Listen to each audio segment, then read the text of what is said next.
Hi, and welcome to the Pastor's Porch. If you are wondering where Pastor Don is, he doesn't really have much time to record right now. I'm jumping in to take Pastor Don's place while he is absent.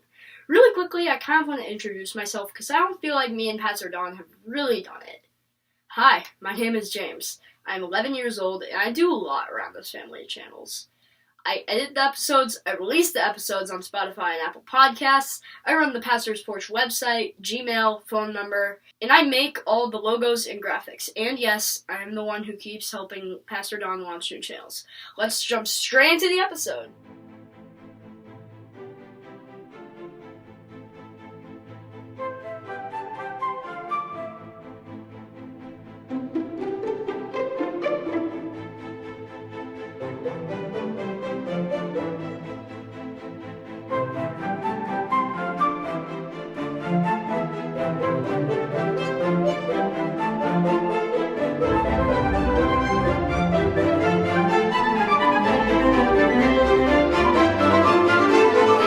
Substitute episode, I want to talk about the Book of Esther. The Book of Esther is a love story that happened roughly 450 years before Jesus was born. This story is about King Xerxes, who was the king of the land of Persia, stretching all the way from India all the way to Kush.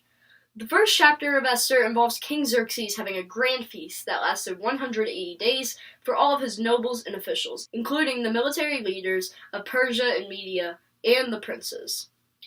Every day for 180 days, King Xerxes showed his guests how great his kingdom was. He then started another feast for 7 days in the garden of the king's courtyard for every single person who lived in the fort of Susa.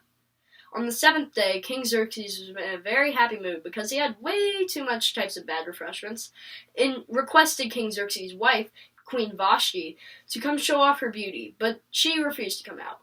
King Xerxes then got very upset and wanted to find a new queen. He then found tons of women who would be good replacements for the spot of queen. Now meet Esther.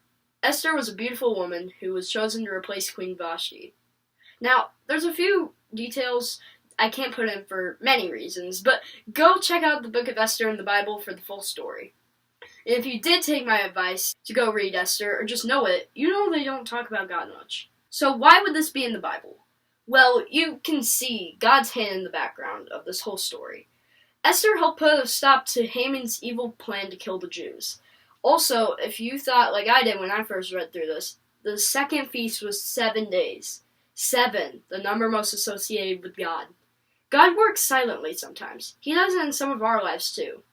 Have you ever felt like God is kind of shoving you in one direction without telling you why? I remember quite a few times where that's happened. I remember at a school that I recently went to, there were a few people that I didn't exactly like. In fact, my whole time there was pretty much just getting bullied. But I felt God pushing me towards these kids. Almost like he was saying, stick with these specific people. So that's what I did. And that's what got me through that time at that school. Also, my YouTube channel, my personal, God shoved me towards being creative. And that's one of the things I treasure. Having the ability to make videos and content. I'll tie it back to this channel. One morning in November, me and Pastor Don were staying at a family member's house, and I felt God had brought me to this community to help spread the word of God, and also help me learn more about God. Now, that's all the time that I have on the porch for now. Make sure to like and subscribe, or if you are listening to this on Spotify or Apple Podcasts, make sure to follow the podcast to stay connected. Also, email us at thepastorsporch@gmail.com for any problems. For any problems, recommendations, or you can also say hi. Or text us at 941-548-7912. Thanks for watching, and feel free to come back to the porch anytime.